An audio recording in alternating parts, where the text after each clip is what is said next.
Good evening. The Concord Township Board of Zoning Appeals for September 11, 2024 is now in session. I would like to introduce my board. To my far left is Skip Sweeney and T.R. Hatch. I am Ivan Valentek. To my right is Davey Rowan and Brian Falkowski. And to our far right is Mike Gerson, our Township Assistant Zoning Inspector. Under the advice of counsel, we ask that anyone speaking tonight must be sworn in. If you plan on speaking, please stand and raise your right hand. Do you swear that the testimony you are about to give will be the truth, the whole truth, and nothing but the truth? So help me God. If so, say I do. I do. All right, thank you. Please be seated. When presenting your case or commenting, please come up to the microphone up front and state your name and address and confirm you've been sworn in. Mike, were the legal notices published in a timely manner? They were. All right. This evening we have two variances for old business, one conditional use permit application is old business, and one new variance application. A 3-vote majority is required to either approve or deny your variance or your conditional use permit. Okay, Mike, can you please, hold on real quick. Let me first kind of read off the first case, Mike, before I turn it over to you. First is old business variance application 2024-161. Tony Mulam is requesting a variance from section 22.04D, table 22.04 to allow for the construction of accessory building with the 28-foot front building setback in lieu of the minimum 50 feet required. This is for the property owned by ML-CFC 2007-7 Friedel Drive LLC and located at 7531 Crowell Road, also known as permanent parcel number 08-A-000-00-012-0. Mike, you want to give us a quick summary? Yeah, so subject property is located at 7531 Crowell Road. It's just south of Friedel Drive. It's part of the Grist Mill Shopping Center. Property is zone B1, residential retail, restricted retail district. Contains approximately 6.865 acres. The property is currently developed with multiple commercial buildings, including restaurants, banks, medical offices, restaurants, and grocery stores. The applicant is the owner of Sunny Street Cafe. As proposed, the applicant would like to construct a 384 square foot garage at the front of the property between the existing fenced-in dumpster enclosure and the fenced-in gas meter. The garage will be located 28 feet from the west property line, 205 feet from the north property line, 430 feet from the rear property line, and 405 feet from the south property line. Attached to the proposed garage is a new proposed fenced area for the dumpster that will be in the same location as the existing. Pursuant to section 2204D, table 2204, all buildings require a minimum front setback of 50 feet. Thank you. Will the applicant please come up? Again, please state your name and address and confirm you've been sworn in. Tony Milam, 7316 Gallant Way. You've been sworn in? Yes. Okay, go ahead. Okay. We tabled our discussion last meeting to bring more light to the building itself, the elements of the building. So I have presented you guys with a packet tonight, and we can go through that. First of all, the project area is outlined on the first page, and that really hasn't changed. The second part describes, in gray where the shed part would go. And then the yellow part is where the dumpster existing is and the expansion thereof. The next one shows a picture of the existing site from the road, showing, basically there are tall arborvitae trees there where the building would go. The dumpster would remain in similar location. There's a little expansion to the dumpster area for some of our, outdoor type things that we keep on property that we can keep in the dumpster bin. Plus there's also an oil container that goes in there that gets picked up. To the right of that, you can see that there's a gas fenced in area. That's for a gas company owns that. We've been working closely with them through this project to make sure that they're happy and there's no interruption to what they're doing as far as servicing the plaza, as far as gas needs. We did some measurements. We kind of remeasured everything to make sure we had good numbers. Crowell Road is a 60-foot right-of-way, so you can see if you take the center line on the GSI map and you go to the property line, it's 30 feet, so that matches up pretty close to the 60 feet. If you take the property line to the existing dumpster, you're 31 feet. And also, just to point out, the road, the pavement is 15 feet from the property line already. So in the proposed, we used the survey, recent survey of the property, and for the next page, and you can see the proposed site of the storage building. And if you check to the next page, it's kind of zoomed in. And that shows that we actually are looking for 26 feet instead of 28 feet. So I'd like to correct that if we can. And I put that in this packet tonight, if that's possible, to make that change. And that just is some of the things that were brought up at the last meeting. How far are we back from the curb? And we needed that little bit of setback in order to get the ramp into the building. And that's only 3 feet, which we'll go over that numbers in just a second. But I just wanted to point that out. Next page shows a picture of the existing plaza, and these are the elements that we tried to match in the design. So if you look at the roof line, for example, you can see that there's a hip roof in a lot of places, there's a gable roof in other places, there's dormers on the roof line of the buildings. So we kind of looked at our building, and also another thing, if you look at the height of the trees that are there and existing, they're pretty similar to the height that we'll end up with our building as well. So there won't be a whole lot of disruption to the visual look into the plaza. It'll be almost the same. So the siding and colors of the stone, turn to the next page and I'll show you what's going on there, because there are different elements in the plaza. The Sunny Street building, which is Sunny Street and Huntington Bank, we have the same type of siding and same type of stonework on the bottom of the building. If you look up at the strip side of the plaza, Lucky's and Nouveau and Pub, they have a different type of siding, and they also have a different type of stone, and a little there's a difference in the height variance too. We're basically looking at, the proposal is to match our building. I think that goes well with as far as like the stone on the lower half of the walls, and then the vinyl siding to match on the upper half of the walls. The roof will match the shingles of the existing Sunny Street shingles. The actual shingles in the whole plaza are pretty consistent, so that'll be matched up as well. And then you can see in the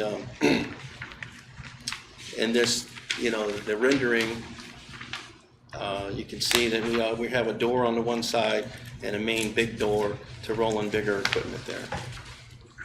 And the purpose of this building, again, is right now we have a lot of equipment that we have to bring on and off property. We have a lot of need for this building. That's the whole purpose of bringing it all together. Now we're in lots of different locations going to get our equipment to run any kind of, there's a lot of different things that we do some off-site catering and things like that. So it all, that equipment. We also have to keep a lot of extra kitchen equipment around because we're a 7-day-a-week operation. We can't really afford to close, and we keep extra kitchen equipment in case anything were to happen with our kitchen equipment.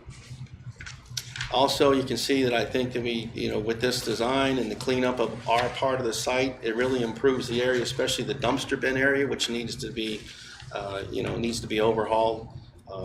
Things are not in good shape over there. Okay, so when you look at the next page, you can see the measurements.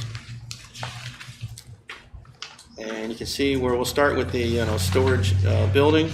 It's a 16 by 24 building. There's a 3-foot ramp that comes into the building, gives us room from the roadway to get into the building.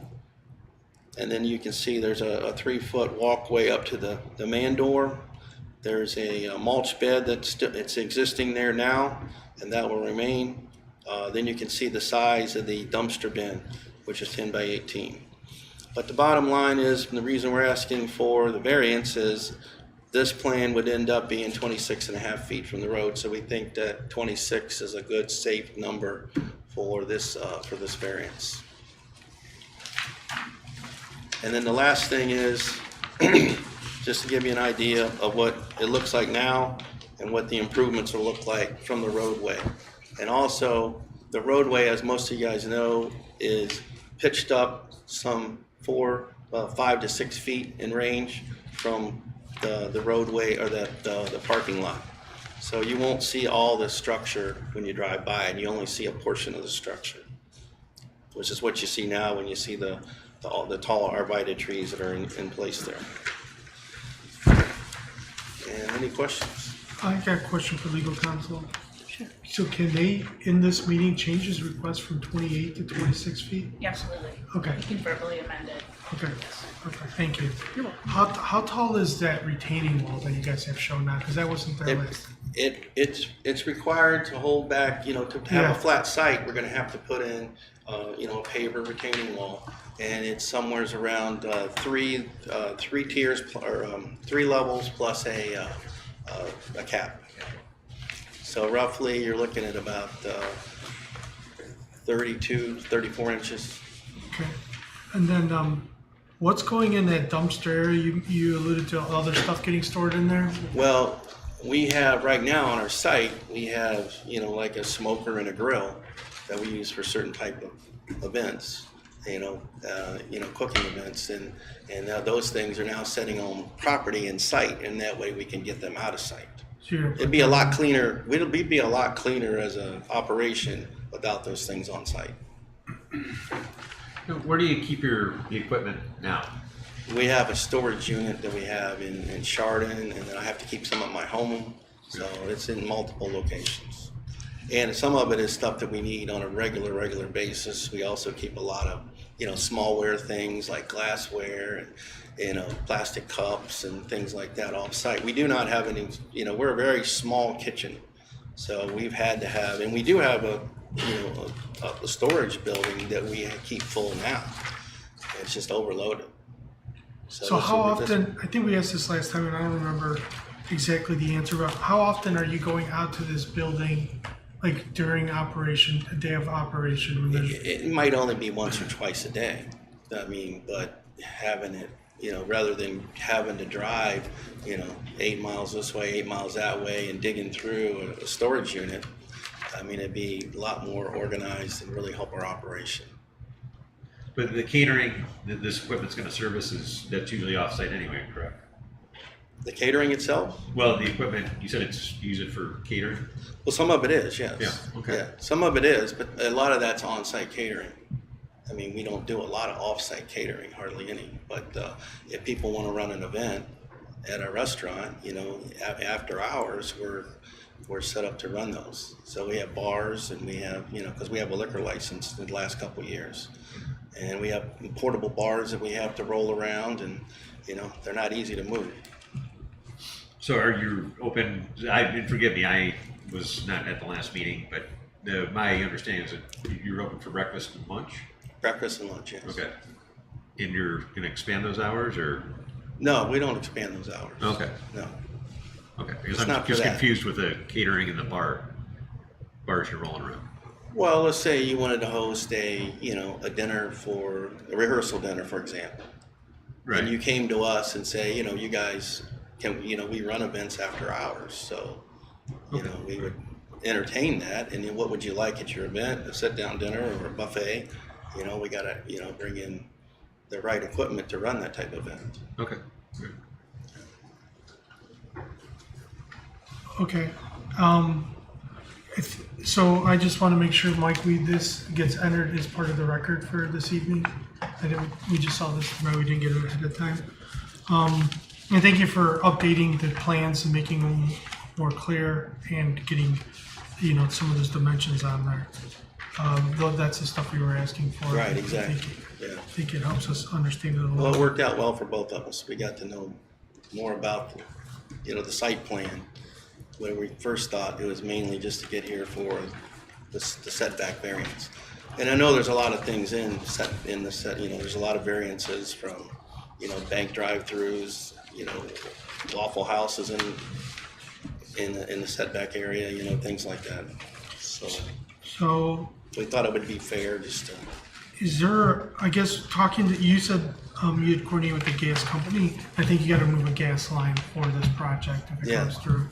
Is there any restrictions on what's stored in there because it's so close to that gas meter?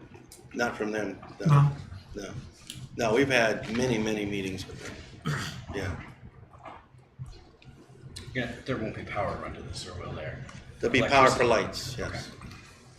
And then I think in the previous meeting we talked about the ramp, and obviously you have the picture here that shows that now. Right. So the curb will be cut essentially. Yeah, it's a curb cut to get there. Mm-hmm. Because I think that was a question. Go ahead. And then the curbs remain that aren't cut. Were you done? Yeah, go ahead. Oh, I'm sorry about that. I think at the last meeting you mentioned the building was more of a portable building. This looks like more of a permanent structure. It is a portable building, Okay, so it is still a wood floor? yes. Okay. Mm-hmm.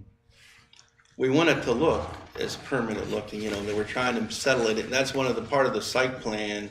We're trying to make it look like it's not just a shed looking thing out there. It's going to look like it's part of, it's in the ground, but it doesn't have a foundation or anything like that. I'm still struggling. Can you tell me why you couldn't put this like where that van's parked? Like, why couldn't we just make this? It would be great, Tony, if this was like, you took that old shed down, you made one bigger thing right there, attach it to the building, make it look like it's part of the building, it's right by the patio. You guys have to walk less to get to it if you need to get to it. Why can't you just put it there? I mean, I would feel better if it was there. I think it would look better for the whole plaza if it was over there. Did you guys look at that? Is there a reason why it can't be in that little corner? Well, It looks like about enough area, I mean, quite honestly. well, you could be right, but we just thought this location needed a fix up. We definitely needed to fix the dumpster area. We thought a combination of this and that all works better for us. And that's why we did it. We used that parking space for our Sunny Wagon, which is gone, that's used every day, several times a day. And that's, when you're in the winter and you need to get out to the vehicle, you want it as close to the door as possible. Yeah, there's still other parking nearby. Just wondering. I mean, just curious why it wasn't there if you guys even looked at it. Is the property owner, Friedel LLC, that's not you, is it? No. Okay, but No, they're, we've dealt with them on this, and they are all on board with this. Yes. And they actually sent a letter in, which is part of your packet, saying that they're good with us requesting this variance. Did you talk to any of your neighbors in the plaza about how they feel about this? We haven't, because just the landlord, if we were, the landlord and, the project operator that we deal with, and there's 3 people that we deal with the landlord, and they were all on board with it. So they know how, they run a lot of plazas around the country, and they know how things like this affect other people, and we were just felt comfortable that, if they had any issues, they would have already checked with them. But I'm very friendly with, all the operators in the plaza. When we do, we're going to talk about, our next thing on the agenda is, events and things, but we're going to talk about how the whole plaza comes together for those type of things.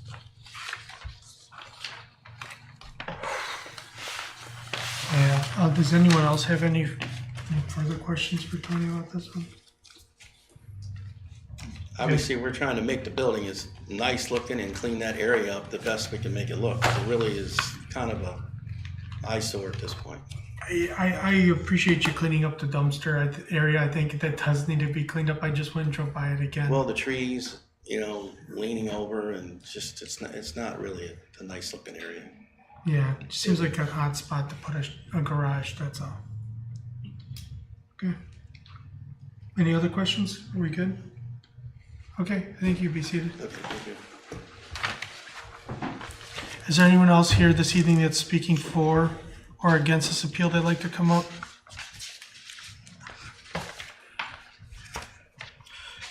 Okay. If there's no further questions, the public hearing for application number 2024-161 is now closed to the public. Can I get a motion to approve variance 2024-161? So moved. Second. Discussion?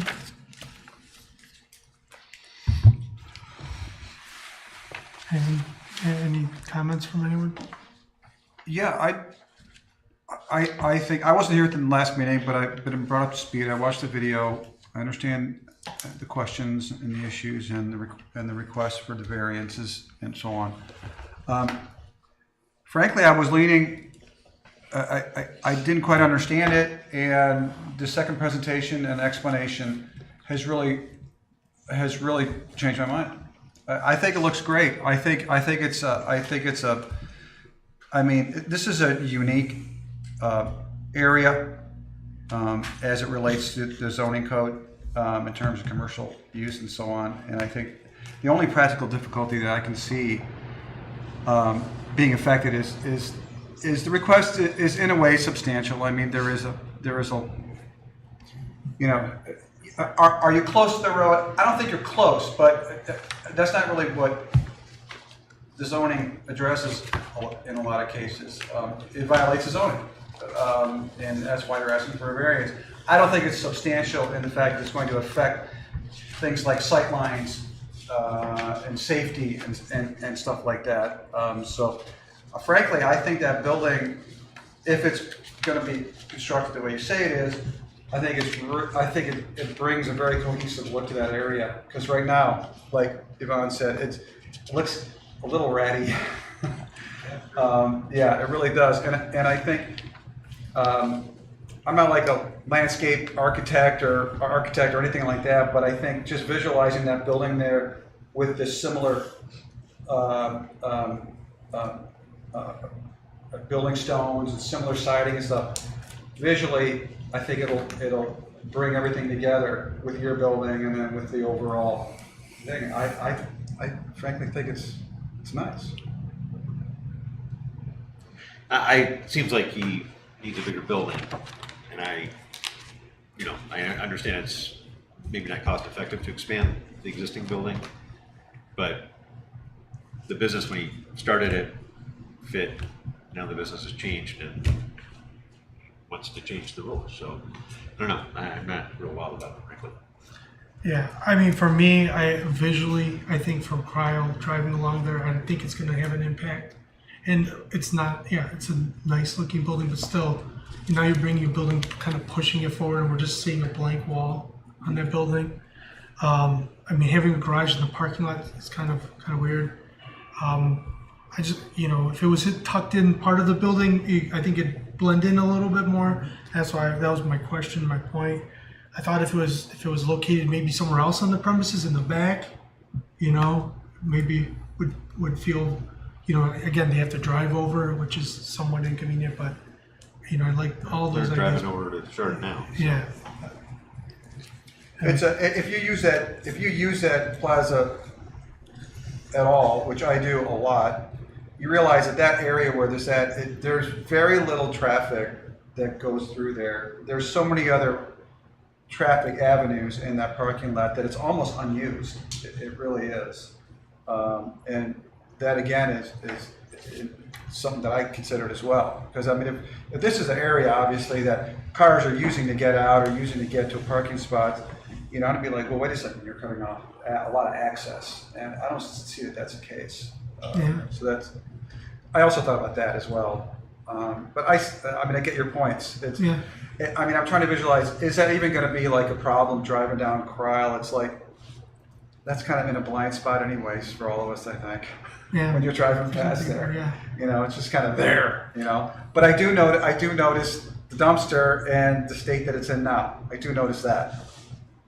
Yeah, can't miss it. Yeah, exactly. I think to your point about, could they utilize the space next to the building or, build onto the building, I think that from a cost perspective, this is obviously a more cost-effective solution.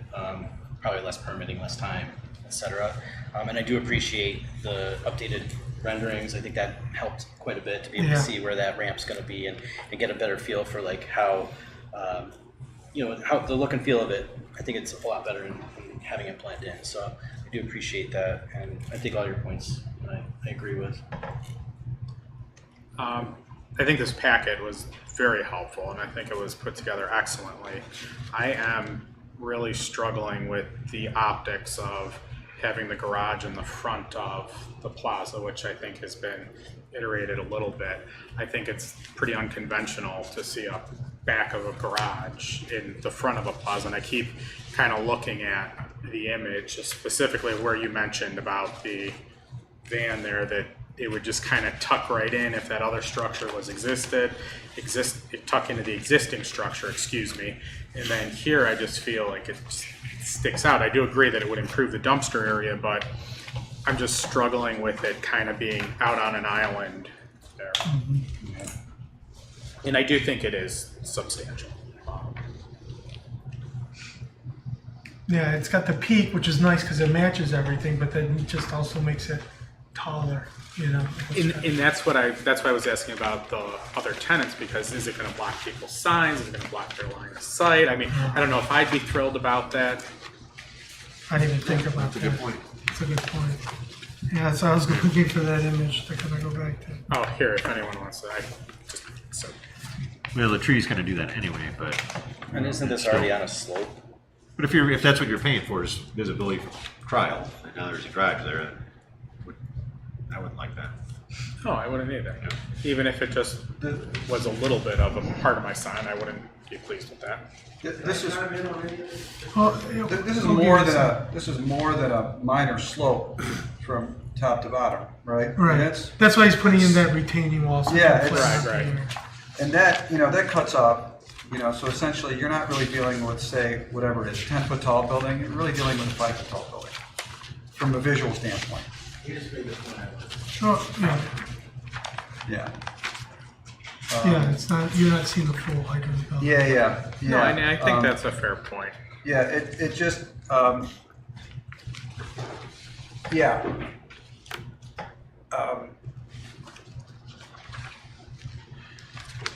It's a unique request. I just think just the cohesiveness that this building will bring to those two disparate sites, the dumpster and the gas thing, I think will actually not be bad when it's all said and done. I really think it will differentiate it as a separate area within that plaza, even though it may, you may see it from the road, and it may be something that, well, wait, am I supposed to look at a garage first when I go into a plaza or what? And so I think that will help a lot, like I said, with it having things abutting it to kind of pull it all together. Because I was against this at first, I will tell you. When I watched the video, it said it's too substantial, it's too visually impaired, impairing, and but the new packet, again, as Brian said, really helps a lot. Brought it all together.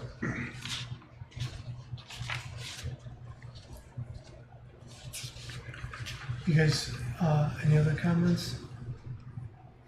You skip me some good points there too. While Do you get- paying attention to the standards.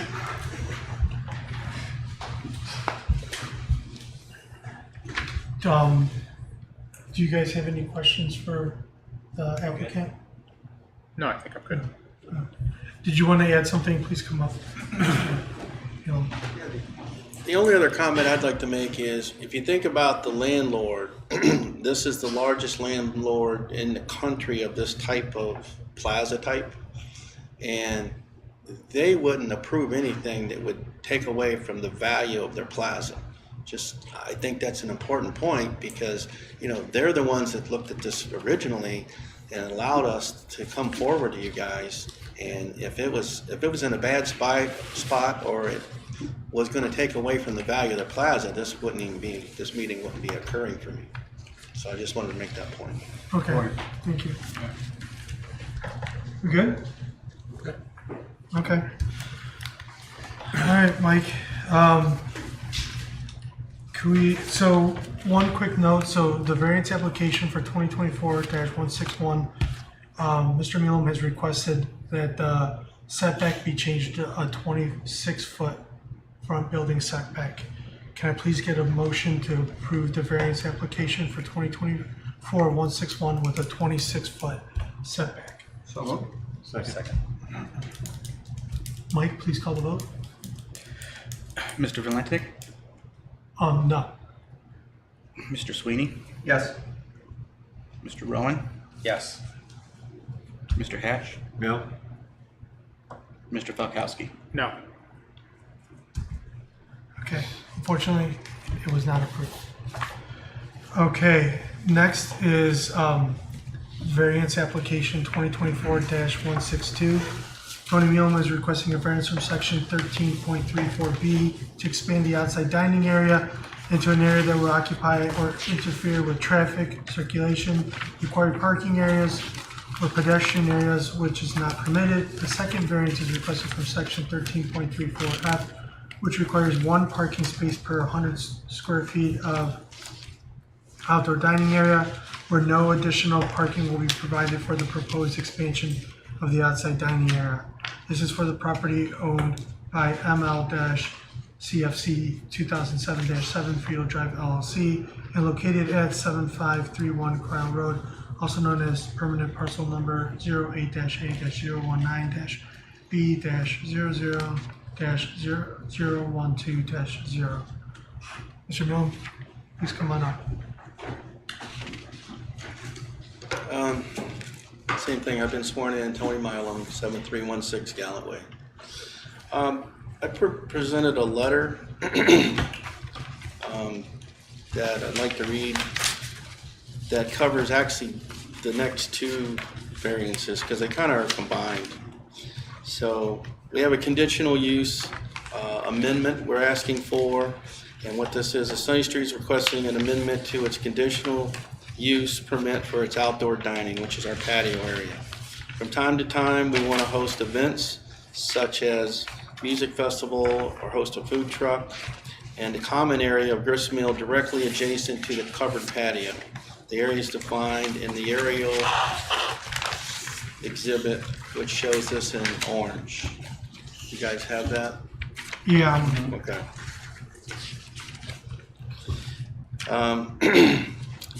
In order for that area to work out, we would also need to get a variance for section 13.34 outdoor dining B and F, which B deals with traffic circulation, F deals with parking. Now we can attest during the use of the extended patio area, there is little or no impact on traffic circulation, which was kind of brought up today as this area is not a real trafficked area. Even in the busiest times of the plaza, it wouldn't be any really impact because there's always there's a flow around that area. So when the expanded area of the patio is used, there's a reduction of 8 parking spaces.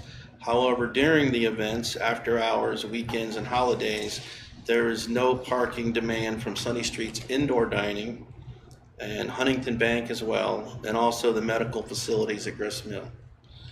There's still 322 parking spaces in Gristmill Plaza and 471 parking spaces when you count the medical complex.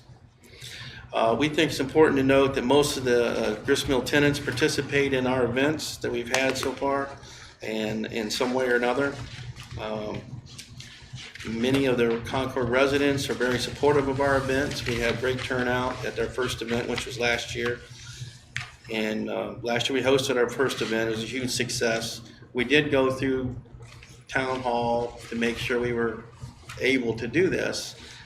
We got all the support and we got the okay from zoning at that time. However, that changed this year. We got a call right before our first event after we actually, we teed up a little schedule of events to run in that area. Starting in June, July, and August. We had one each month in the summer because they're outdoors.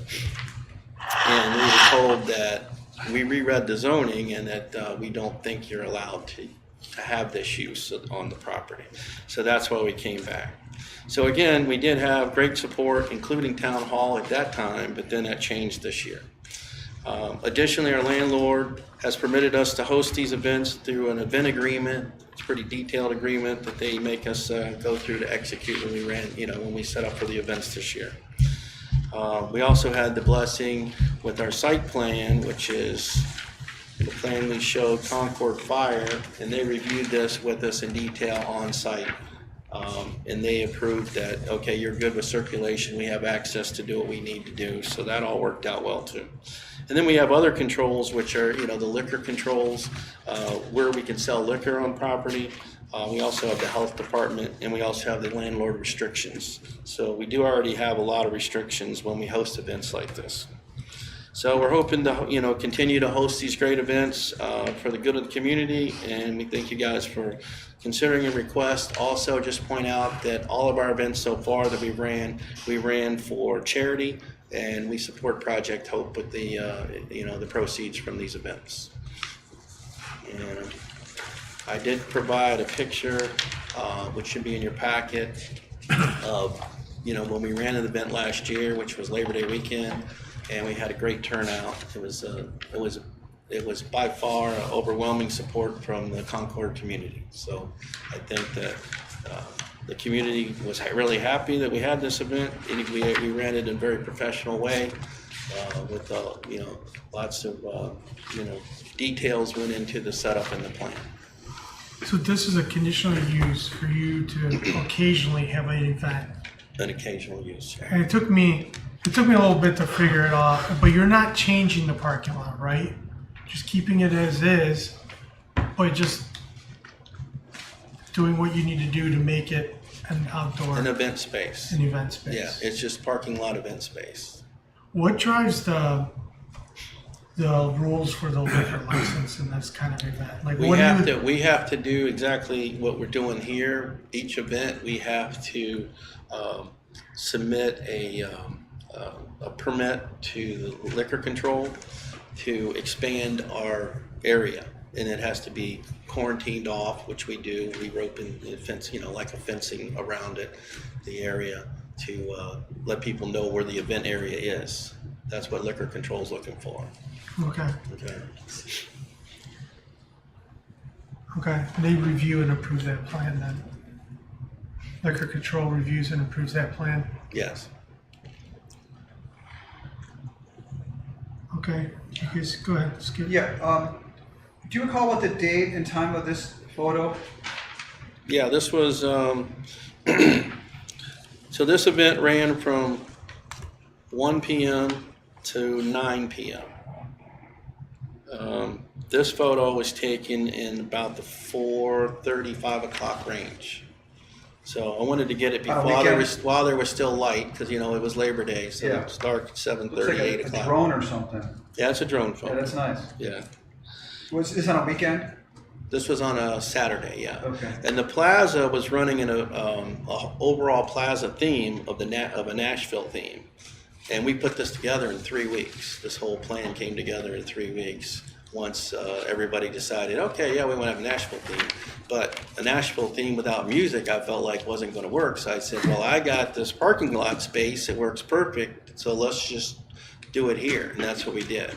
And then, at this event, obviously, we had the owners from all the other businesses were with us, from Panini's to Nouveau to Pub Fredo, and they all did events at their facilities too, and everybody benefited from this event. Your normal in-house operations there, do those continue to go on during this? No, we Okay, actually that's shut down shut the down. in-house. It's just this event when we Okay. run these events. Yeah, All right. that's why I say there was no demand from our parking when we run an event like this. Yeah. And I remember we had somebody come in, wanted to expand the patio.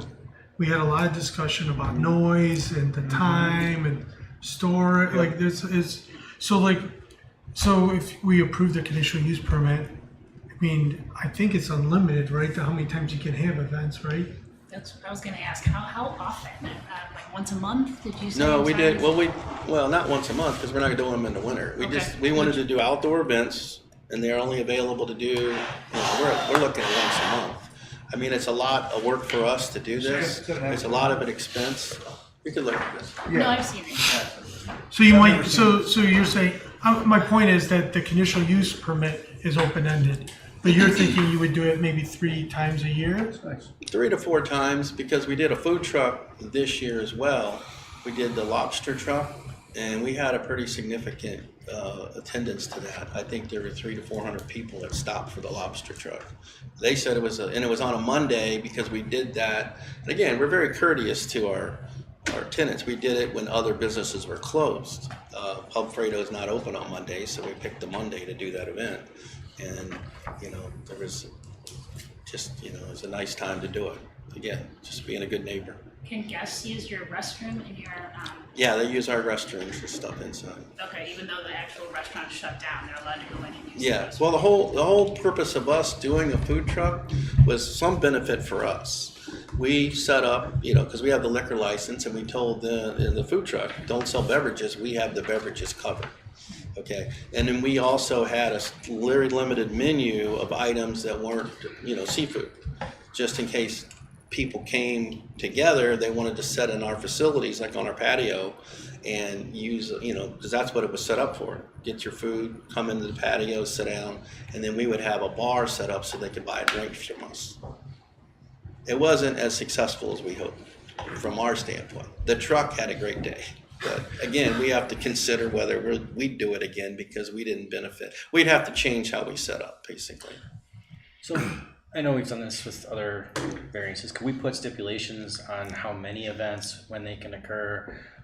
Noise restrictions, hours of hours. operation. Because I think the concern is if we just approve it, you could have an event every day, 365 days a year if you want. Yeah, I get that. And so I think, if we were to approve it, I think we'd want to limit. And we're fine with that. How late would you run these events then? 10 o'clock would be the latest. Okay. Might also want to consider that, the variances are separate, right, from the conditional use to expand kind of yes, they're tied together, but just make sure that they are tied together, because keep in mind, variances run with the land, right? So if for some reason the conditional use expires, those variances still stay unless you're going to condition it with the conditional use permit for this particular applicant. That's the reason that Heather, and I think talking to council as well, said for us to go with this approach rather than, there was another type of, see, there's no event like application in Concord. Yeah, that would Even be though the there's all best. kinds of events in Concord, okay? There's, the festivals, and there's 5K races and things that, get away with just running events. But, when we wanted to do this, we were, saying, this is not a use you can do. And, I see all kinds of events. I pointed a few out to Heather because, are we getting picked on here or what? Because it didn't seem fair. So we could approve, if we approve the variances, we get a condition that they are only allowed to interfere with traffic when they are doing this event as part of the conditional use permit, correct? You can definitely do it that way. Would that be okay with you? All right, so explain the details of that to me. So if we say we approve, and correct me when I'm wrong, Sure. if we approve this variance that you can interfere with traffic, okay, then you can interfere with traffic anytime you want, right? Technically, but if we approve that with the notion that you could only interfere with traffic when you're hosting an event, part of this conditional use permit, then it's okay. Then it's that limited time that you're shutting down that parking lane and doing what you're doing out there. Would that be okay? Does that make Yeah, sense? what number are you looking for of events for us to be limited to, though? Well, I think we're discussing that. Yeah, Oh, we'll okay. discuss. Okay. What do you think? Well, I guess that's I have up. a question. Yeah, I have that's a a question for question. you. Do 2 a month in the spring to fall, or one a month, or? Well, we let's say we decide that we want to do like a clam bake, for example. Sure. And do something with that. I mean, because we have a nice area outdoors at Sunny Street. And if we can expand it a little bit into that area we're talking about here, it can make for a really nice event. And you can feel outside and everything else. But, you know, I don't know. So what do you think the max is? Or do you think you'll do 6 a year? You could do like May to October. Well, I think I'd probably want to ask for more, even though I probably wouldn't use them all. Like I would say maybe a dozen. Let's Yeah, and I say a think that's the dozen. thing too. It's like I don't want to say you only get 3 and then you decide, we're gonna Yeah, do one to yeah, we 6 don't and want- now we got to come back. Yeah. We want to save your time too. Right. Yeah. Thank you. I don't think we'd ever run more than a dozen events in a year. Put it that way. So 2 a month from May to September, something like that. Is that 6? I think May to Yeah. October, right? And like I said, you know, like next year, we're looking at next year's schedule. We probably would only do 2, but you know, 2 things that I'm thinking of. But if we had this, we might think about doing up to the whatever the number we're trying to get here. I would probably say in a calendar year, no more than 12 to allow you the flexibility of determining Right. when Yeah. you When we think want to you run can them. do Right. it. So if you wanted to have 3 in July for whatever reason, You know, for example, people have done Christmas things. These Christmas, you know, what are they called? Christmas bars, or I forget what they are. Yeah. You know, so maybe somebody comes up with a great idea to do that, and we say, well, some of those are even doing outdoor space a little bit, indoor and outdoor.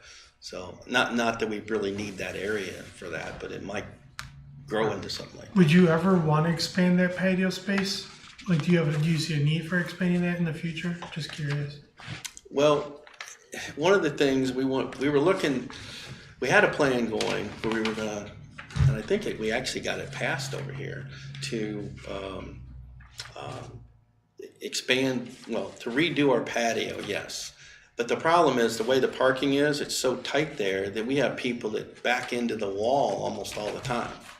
You know, there's columns there that are Yeah. stone and they get hit and knocked off because it's very tight for big trucks and things. You know, and so that area someday it'd be nice if we actually could do that. I don't know if you guys would want us to do that, but it's a possibility. I mean, just wondering, I guess if you went through the zoning thing, it would make sense if you have the need for it, but it's a Well, separate topic. We have a demand for it, I should say. That would be a need, yes. I have a question about tying the variances to the conditional use. So the variances are tied to the land, but are we then saying we're tying it to the conditional use, which is tied to the business? Yes, Okay, that's correct. So you sell the business, whatever, then it wouldn't transfer with that. The new owner or whatever business were there would have to then reapply. That's Okay, correct. It terminates upon transfer to new ownership. So the because they're conditional use tied goes- to the variance, Yes. okay, or to the conditional use. Correct. Okay.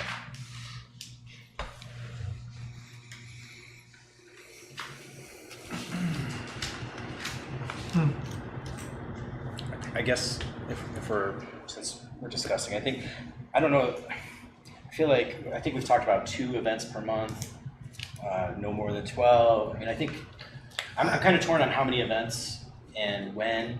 I also think that if we're gonna put these conditions on that, you know, each time, you know, the fire, what you've already done is getting the fire department's approval, and, you know, I don't know if you need, you know, talk to the police, make sure they're aware of the event, and just, you know, basically all the safety services, and, you know, because again, we don't have an event policy or permitting, So I would be okay if we just set a number, because it is very disruptive, and it is a great thing you're doing for the community, but I would love the number. I'd like to keep it open-ended to any time in the year to this point. If he decides to do something, you know, in November for an Ohio State-Michigan game or Christmas or whatever, you know, he can do it. If we could just try, and if, like TR said, if for some reason there's 3 events in 1 month, let them do 3 in 1 month. I'm okay with that. and that's why I'm discussing, I'm trying Yeah, to, is it a number, is it, you know, I feel like a number would feel better. yeah. I mean, I don't know if there are other options, because again, if you're doing it every weekend, it's, you know, 4 weekends or more. I would do something like 12 in a calendar. Yeah, I Calendar think that's year. what you mentioned. Would you be okay with if I that think was I'm good one with of- that, yeah. And then, so every time he does one of these events, he has to go back for the liquor. I think so. Right. Yeah, Actually- every event that we run that includes liquor being sold in that space, yes. And then do you have to go to like the police, fire, police, and get everyone's buy-in for each? Yeah, event? well, we called them this year's events. Yeah. And I said, here's the plan again, similar to last year, and they said, we're fine. You Okay. had a good plan last year. As long as they're, They came everyone's- and looked at it, yeah. yeah. So, And you know, you got the landlord too. The landlord doesn't want us to do like, you know, events out there all the time. I mean, I got restrictions from other places as well, not Oh. just for this. I was gonna say, is there any benefit to having, when there's an event, informing zoning, making sure they're complying with the area? I mean, I think that would be. Well, that's where you something don't have an event agreement to really check all the boxes, and that's what's needed there. Well, that's why we're looking at putting these stipulations in to say, just make sure we're covered, you know, and that's where, I mean, again, I'm open to whatever, I'm just throwing these ideas out. Actually, Tony, when you do apply for the liquor for these events, don't you have to check a box that the sheriff, the county sheriff has to be okay, or the township somehow get notified? I don't think that's on the form, no. Okay. I don't really think so. Okay. I can't recall it. I mean, I've done it a few times, but But would you be willing to at least reach out to the police, not just fire, but also police, the sheriff? we already, you know, the first event, at this event here, we had security on site. The Okay. sheriff department was involved in that Okay, event. just want to make Okay, sure. and they were notified of all of our events of this year, yes. Yeah. So I don't really think it needs to be a stipulation unless you have it in your event agreement, but again, I mean, I've got quite a few boxes to check off to run these events already. Here's the other thing.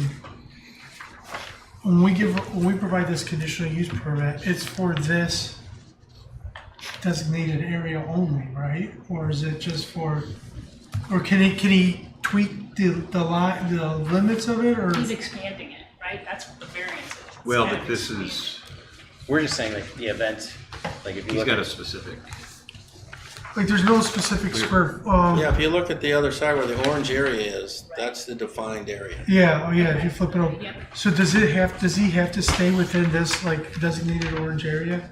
That's usually how we do it. Okay. If I'm not we need to sure. revise it, then. well, I bet the landlord, Because that's his probably, plan.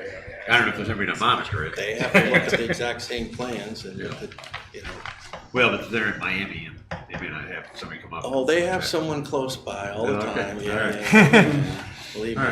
right. Not bad. So we have a stipulation that any event closes up by 10 o'clock, okay? And then we have talked about a stipulation of 12 events a calendar year, right? Yep. Like all this, like once you set up, Well, there probably already is a noise ordinance, is there not? There's a noise ordinance. Yeah. Well, the Red Hawk has to deal with the noise ordinance. Of course, yeah, of course. yeah. I know about that because I know Anthony.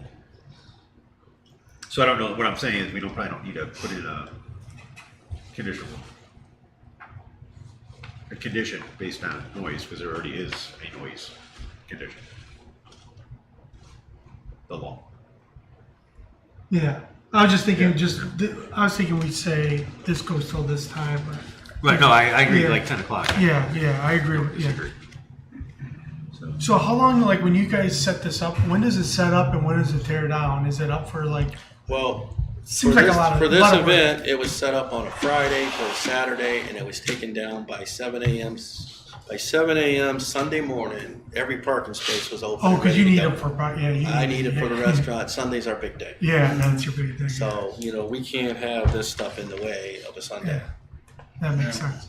Even though there's like, you know, but that's a lot of, you know, that's key parking spaces there that we were taking up. And traffic flow. Yeah. No, we don't want it to affect our business either. Okay. This is this is new. I mean, Yeah. I never saw this one coming. So in, one of the things you mentioned was that customers use your restroom. In the picture here, it looks like you had a restroom trailer. We did that time, yeah, that was the first time. We didn't know how big a crowd we'd get, so we brought an out exterior. And that's why I actually took that area out of the plan that you're looking at. That area is Got it. not in the, That's where I was in the going new with it. mapping. Thank you. And you just run power everything from the building for this stuff? Yeah, we have plenty of power. the building.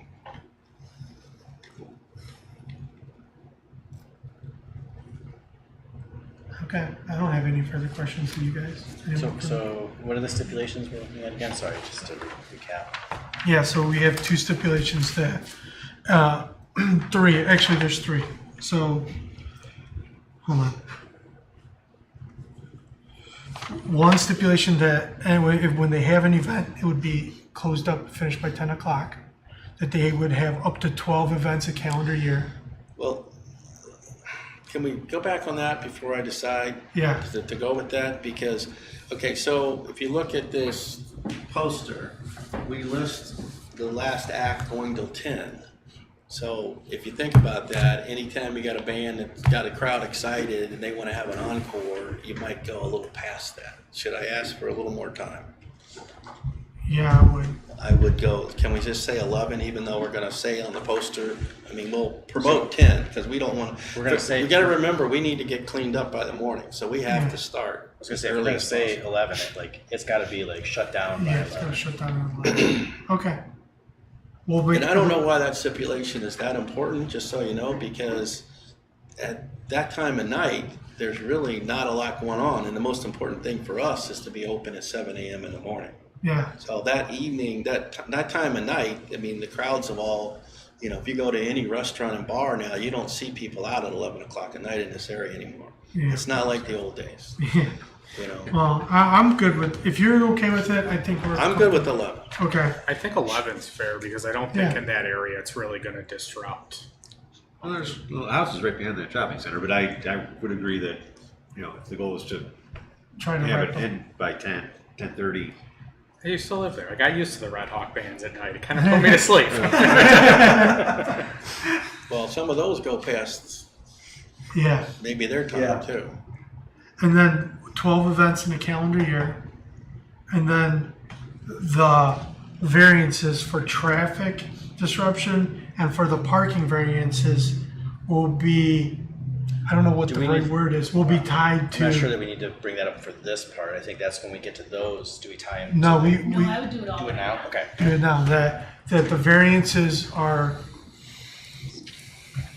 what's the word I want to say, that they're not tied to, or they're They're contingent upon. contingent granting of the upon. Conditional use permit and this owner.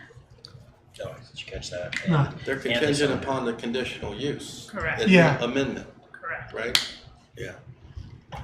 And are we saying we're not gonna have a condition that they inform safety services, or, again, I'm open to whatever, I'm just throwing that out. If if the board doesn't think that's necessary, I'm fine with I it. mean, I think it is, it sounds like you're doing it as part of the Right. permitting, right? Well, we should make it part of- Everyone's getting notified as part of your permit process. Well, Safety It doesn't services, sound like it's part of. You don't the- have a permit process. I mean, for your Liquor control. liquor control, everyone gets notified. Liquor control, yes. Like I said, we have a lot of other people that control us. The landlord, Yeah, they have stipulations, they have insurance things that we have to apply by, and there's a think lot doesn't to hurt it. to throw it in there to say that, you're gonna follow through with, contacting police and fire. I take the most conservative approach, so I would agree with that. would you be okay that we had a stipulation that you're contacting safety services, police and fire prior to the event? I mean, I don't think it's necessary. My concern is if you have 400 people show up all at once, potentially, I mean. Well, events like that, we're definitely gonna contact.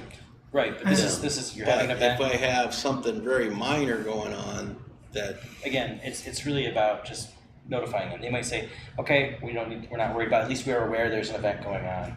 We'll send somebody by to just keep an eye on things. okay. Okay. Okay, One other thing. yes, The noise ordinance that you mentioned. I'm assuming that the bands will have loudspeakers, right? So there is a special variance process to get, with respect to the noise ordinance, believe it or not, for loudspeakers on a commercial property, for commercial business. Really? Yes, so that is not through the BZA and zoning, it's actually, I believe, through the Concord Township trustees.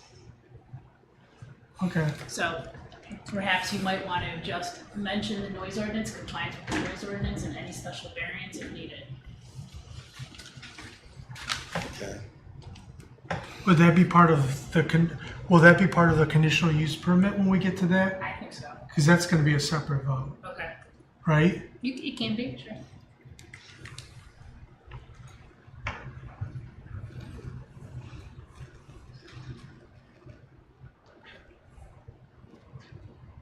Okay. Any other comments or questions about the variances?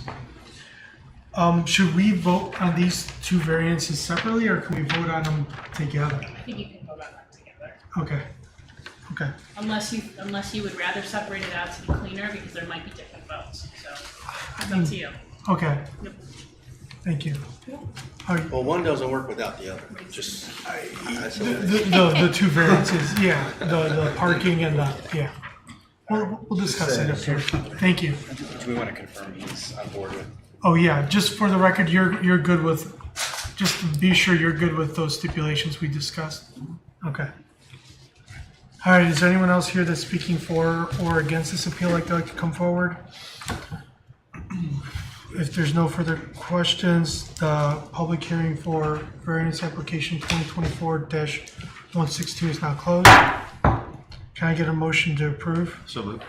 with Second? Oh, with the stipulations we discussed, that the events will be wrapped up by 11 p.m., that they will have 12 events in a calendar year, that they will notify safety services prior to the event, and that these variances are contingent upon the conditional use permit and with this owner. so moved. Second. Okay, thank you. Discussion. Anything? I think we talked about it. I think we're all Talked about it. we're all set. Okay. All right, do we need to go through anything just for the record as far as, if it's not the Duncan factors, right? It's, Well, for the variances, but for conditional Okay. use, you're right, those are separate. okay, so I think we should, just for the record, go through them, Okay. see if there's anything. Okay. If somebody has any.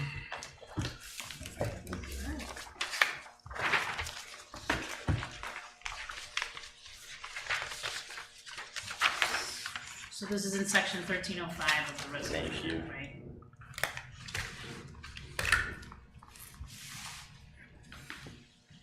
To 13. Skip, do you have the Duncan factors? Yeah. He was looking. Oh. You want or did you find them? No, I didn't. They're usually included Here. in the reviews. I have it. Page 4. Yeah, Yeah. yeah, and every review we get, they usually list them. Okay. Will the Staff review, that is. Yeah, will the property in question yield a reasonable return on whether they can be beneficial use without the variance? I think yes, right? Whether the variance is substantial, It is It's substantial, temporary. but Yeah. temporary. temporary, so, okay. Whether the central character of the neighborhood would be substantially altered, or property owners would suffer substantial detriment. It sounds like the property owners participate, it's just, again, temporary. Will the variance adversely affect government services? No. Whether the property owner purchased the property knowing the zoning restrictions, sounds like he did. Whether the property owner's predicament feasibly can be through some other method than a variance. I mean, he's tried, so this is the only way to do it is through the variance. And whether the spirit and intent behind the zoning requirement would be observed and substantial justice done by granting the variance. Yes. Okay. With that, the question is on the approval of variance 2024-162 with two variances. One, to expand the outside dining into an area that will occupy or interfere with traffic circulation, required parking areas or pedestrians, which is not permitted. And a second variance is requested, which requires one parking space per 100 square feet of outdoor dining area with no additional parking provided.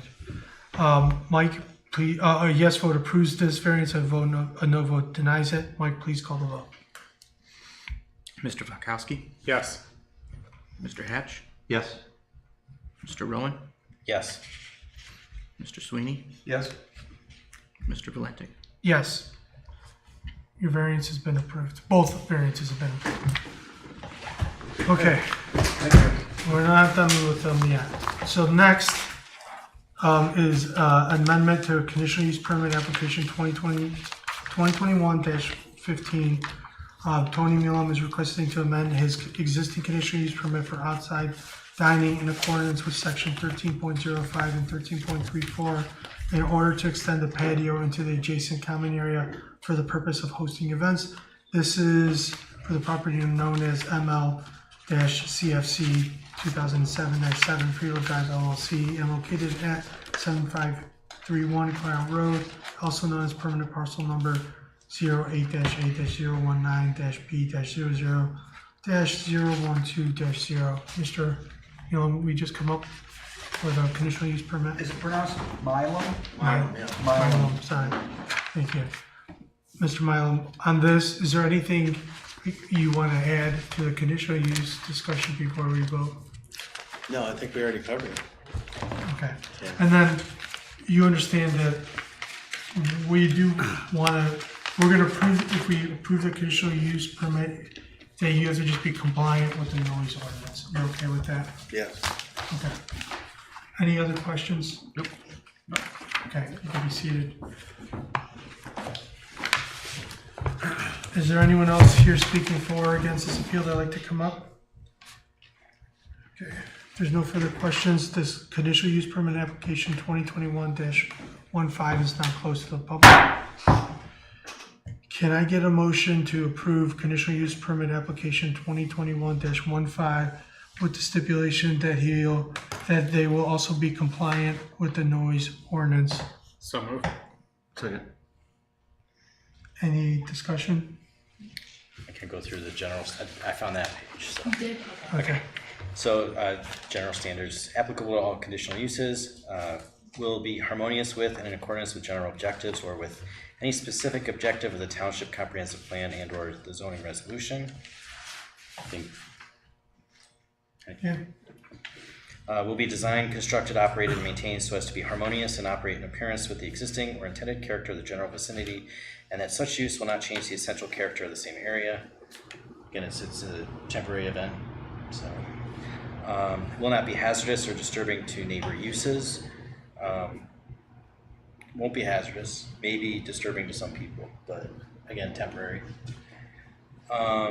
Will be served adequately by essential public facilities and services such as highways, streets, police and fire protection, drainage structures, refuse disposal, water, sewer, schools, or that the persons or agencies responsible for the establishment of the proposed use shall be able to provide adequately for such services.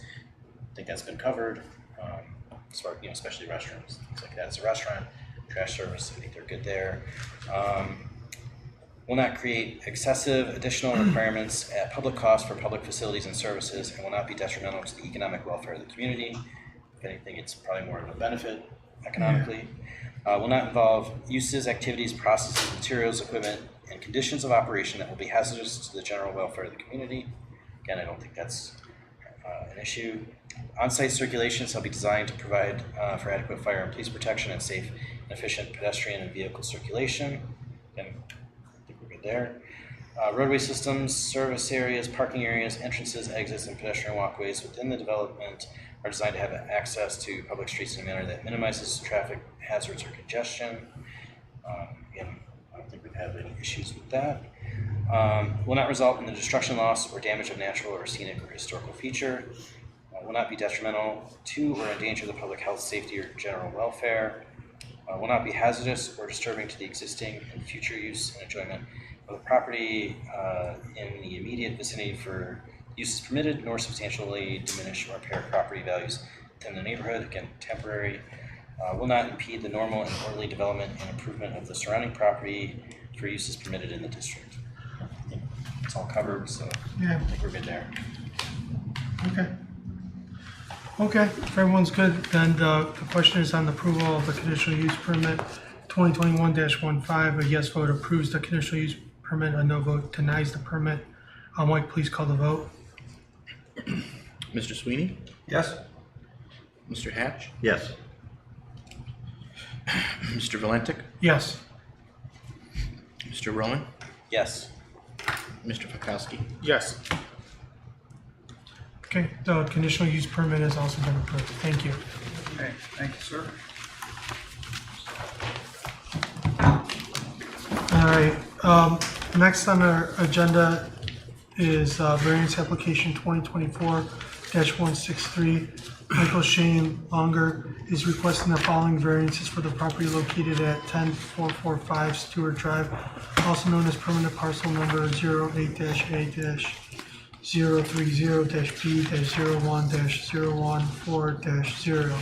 First is a variance number 1 from section 17.7A to allow an above-ground swimming pool to have a 49-foot riparian setback in lieu of the minimum 75 feet required.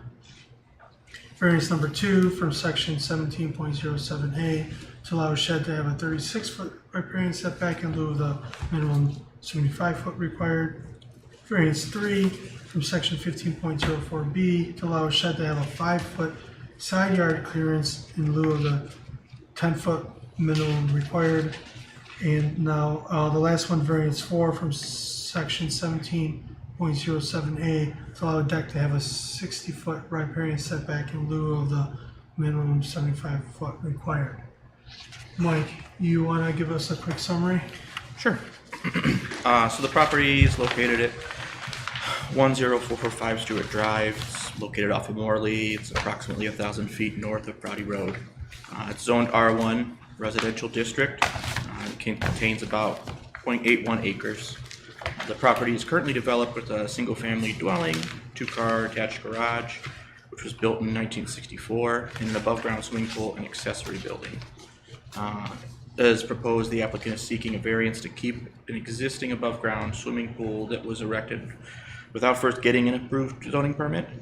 Secondly, the applicant is seeking 2 variances that would allow them to keep an existing shed that was constructed on the property without first getting an approved zoning permit. Finally, the applicant is seeking a variance that would allow for the construction of a deck for the existing swimming pool. Pursuant with section 1707A, use prohibited in the riparian setback, no construction of any buildings or structures are permitted within the riparian setback.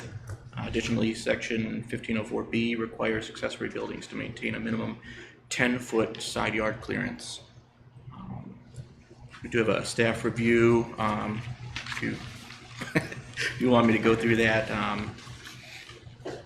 Heather put it together, so maybe No. yeah, maybe good to read it. I don't know. Yeah, we all had Yeah. a chance to look at it. And we She worked also- hard on it. So. We also have a letter that from Soil and Water, my understanding is they were out on site. Correct. Kind of gave us, provided their input, and we appreciate that, that Chad doing that for us every time we kind of get into this situation. So hopefully everyone's had a chance to look at that as well. Please come up. Again, state your name, address, and confirm you've been sworn in. Michael Longhour, 10445 Stewart Drive. I've been sworn in. Thank you. You want to go ahead and present your case, and you could talk about all the variance requests, and we might vote on them separately, but you could kind of walk us through all of them. All right, I didn't make pictures up for everybody, but I got some. Or you can pass them around this way, yeah.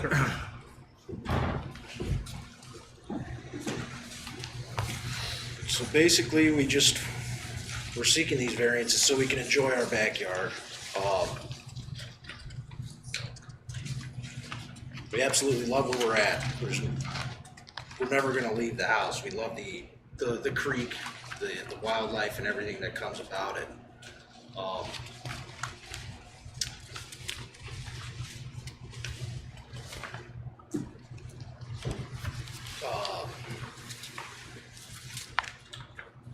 My understanding is that kind of describe the backyard to us. I mean, I looked at Google Earth, but it's not very level, right? So the backyard is all sloped down, okay? Where I have the shed placed is where it starts to flatten back out. I moved it to where I did because there's a big tree and I wanted to get, I was gonna tear down the other one. So you tore down the other shed, and you had a tree in the way in a flat area, so that's why it's the So I shed. moved it over to to right of where it is, so it's further away from the creek now. But it's right next to that adjacent property line, that's why you need Correct. that variance. Correct. My septic basically runs through, I don't know exactly where everything is, but I know the leach fields and everything are right below. You can see the lid, and Yeah, then where it goes down, and there's a clean out, and then it goes out to the creek. But that is all fairly steep slope going down. and the deck and the pool and the shed, that, reading Chad's letter, that was already lawn.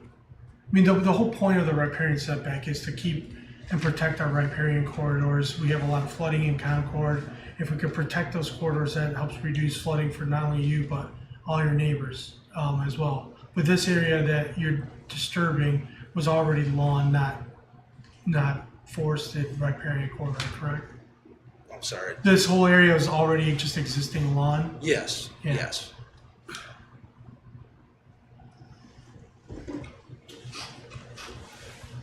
Any other questions on the board? How long have you lived there? 2013, since 2013.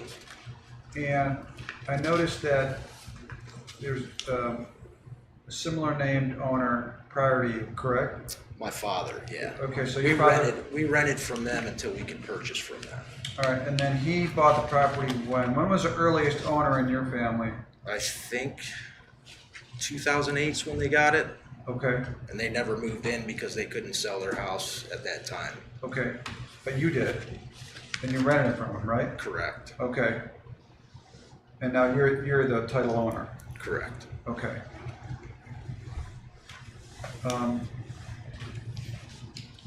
I know that riparian rights, Chad would know this better than I would, but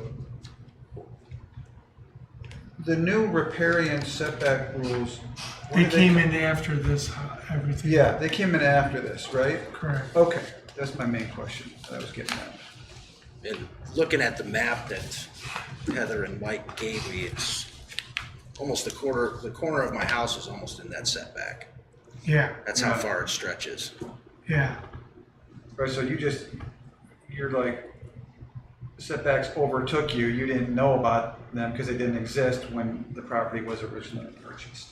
I've never heard of it, yeah. Right, right. But I think these are tough a lot of times because if they were to build that house right now, that whole area would be completely different based on those riparian yeah. setbacks. The whole Right. subdivision, yeah, everything would be They wouldn't different. even, yeah. Yeah, that's the point, yeah. Right, exactly. So the violations are just with existing structures? Well, Correct. he built the Not- existing structures without a permit, that's why they never got. Right. And how did this come to the township's attention? I was going to get, I was gonna have a deck built, and then they came and applied for a permit And when was the pool and the shed put in? last year.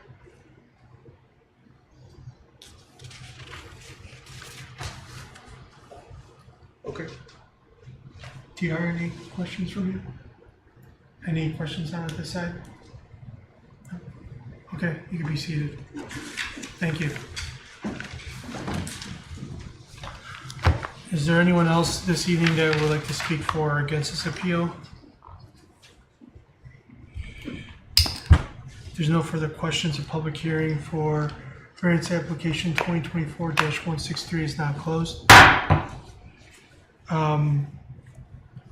To the public, sorry. Can I get a motion to approve variance application 2024-163? So moved. Second. I don't know. My only, I guess, question is, there's 4 of these variances. I mean, I don't know if you guys want to talk about any of them. I don't really, the one that kind of bugs me is the 5-yard side yard setback, but looking at the pictures, kind of was trying to save a tree, kept one shed, built another shed, so it's kind of weird circumstances, and it's kind of tucked in the back, it's not really visible, so I'm okay with it. I'd be okay with voting on all four at once, myself. I don't know if you guys want to vote on them separately. That's fine with me. All at once. Fine by me. Any comments on any of these variants? Anything else? I think, like I said, I think these riparian setbacks are tough when they were expanded after the property was already established. So I think that makes it tough. I think regarding Tough for the homeowner. tough on the homeowners, yeah. Tough for us to decide too, That too. because it's a balancing act of what's right for the homeowner, what's right for the riparian setback, yeah. So So, Mike, did you have something? Yeah, you've been on the site. The only thing I wanted to add is one thing that we wanted to bring up, well, with the property owner, but I guess you can. We had some discussion, or Heather had, about the original shed being removed prior to this meeting. I'm not sure if that has happened yet, if we need to make that a stipulation, because he's only permitted to have one. Right. So if Is it they're in the allowed to pictures keep still? the second shed, then it would create a new violation, so. Is that I don't other know. shed still there? It is. It's coming down next weekend. I had a guy who was supposed to come out a couple weeks ago, and he had a part break on his machine, and just been waiting for him to catch up now. So we can put that condition on Would you be okay with a condition that that'll be removed by the within 30 days. end of the month? yes, Okay. By the end of the month. Anything else, Mike? No, I think. Okay. All right, with that being said, can I get, I guess, a motion for the approval of variance application 2024-163 for all four variances with the stipulation that the shed will be removed by the end of September 2024. Can I get a motion? So moved. Second. Okay. With that, a yes vote will approve the variance, a no vote will deny the variance request. Mike, please call a vote. Mr. Valkowski, Yes. Mr. Rowan, Yes. Mr. Hatch, Yes.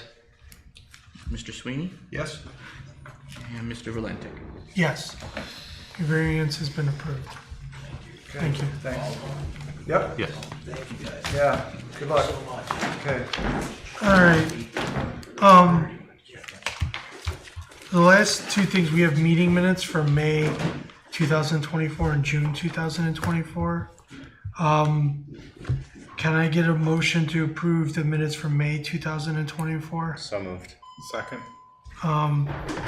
Is there any additions, deletions, or modifications to the minutes? No. None? Okay, a yes vote will approve the minutes, a no vote does not. All in favor of approving the minutes from May 8th, 2024 as written, say aye. Aye. Is anyone abstaining? I'm going to abstain. Okay, I think I was here. okay. Next is the approval of minutes from June 12th, 2024. Can I get a motion to approve the minutes? So moved. Someone want a second? Say, Any changes to the minutes from June? Modifications? No. No? Okay, then, again, a yes vote will approve the minutes. All in favor of approving the minutes from June 2024 as written, say aye. All right. Anyone? I'll abstain. Okay, I'm abstaining as well. okay. Minutes are still approved. Thanks, guys. So our next Board of Zoning Appeals meeting is October 9th, 2024. Our Concord Township Board of Zoning Appeals meeting for September 11th, 2024 is now adjourned.